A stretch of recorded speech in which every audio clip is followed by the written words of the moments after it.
Everyone welcome to numerology bytes. ഇന്ന് നമുക്ക് ഇയിലും എഫിലും ആൽഫബറ്റിൽ പേര് സ്റ്റാർട്ട് ചെയ്യുന്ന ഒരു ക്യാരക്ടറിനെ കുറിച്ചാണ് പറയാൻ പോകുന്നത്. ആദ്യം ഇയിൽ പേര് സ്റ്റാർട്ട് ചെയ്യുന്ന ഒരു ക്യാരക്ടർ പറയാം. ഇ എന്നാൽ എക്സ്ട്രാവേർട്ട് പേഴ്സണാലിറ്റിയാണ്. ഇവരുടെ മനസ്സിലുള്ള കാര്യങ്ങൾ മറ്റുള്ളവരുടെ മുഖത്ത് നോക്കി ഇവർ ധൈര്യത്തോടെ പറയാൻ ആഗ്രഹിക്കുന്നു. ഇവരൊരിക്കലും ലേസി അല്ല.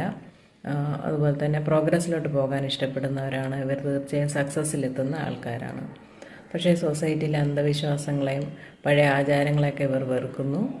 ഇ എന്ന ആൽഫബറ്റ് റെപ്രസെൻ്റ് ചെയ്യുന്നത് നമ്പർ 5-നെയാണ്. അടുത്ത എഫ് ആൽഫബറ്റിൽ പേര് തുടങ്ങുന്ന ഒരു ക്യാരക്ടർ പറയാം. എഫ് എന്നാൽ ഫാമിലി ടൈപ്പാണ്. ഫാമിലി എന്നുള്ള വേർഡ് ഇവർക്ക് യോജിച്ചാണ്. ഫാമിലിയോടുള്ള സ്നേഹവും റെസ്പോൺസിബിലിറ്റിയും ഉള്ള ആൾക്കാരായിരിക്കും ഇവർ. ഇവർ എപ്പോഴും സൊസൈറ്റിയിലെ പ്രഷ്യസ് ജ്വല്ലായിട്ട് നമുക്ക് ഇവരെ കണക്കാക്കാം. എപ്പോഴും മറ്റുള്ളവരെ സ്നേഹിക്കുകയും തിരിച്ചതുപോലെ ആഗ്രഹിക്കുകയും ചെയ്യുന്ന ആൾക്കാരാണിവർ.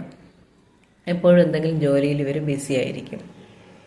എഫ് എന്ന ആൽഫബറ്റ് നമ്പർ 8-നെയാണ് റെപ്രസെൻ്റ് ചെയ്യുന്നത്. അപ്പോൾ വീഡിയോ ഇഷ്ടപ്പെട്ടെന്ന് വിചാരിക്കുന്നു. ഇഷ്ടപ്പെട്ടെങ്കിൽ please like, share, comment and subscribe. മറ്റൊരു വീഡിയോ ആയിട്ട് ഉടനെ കാണാം. താങ്ക്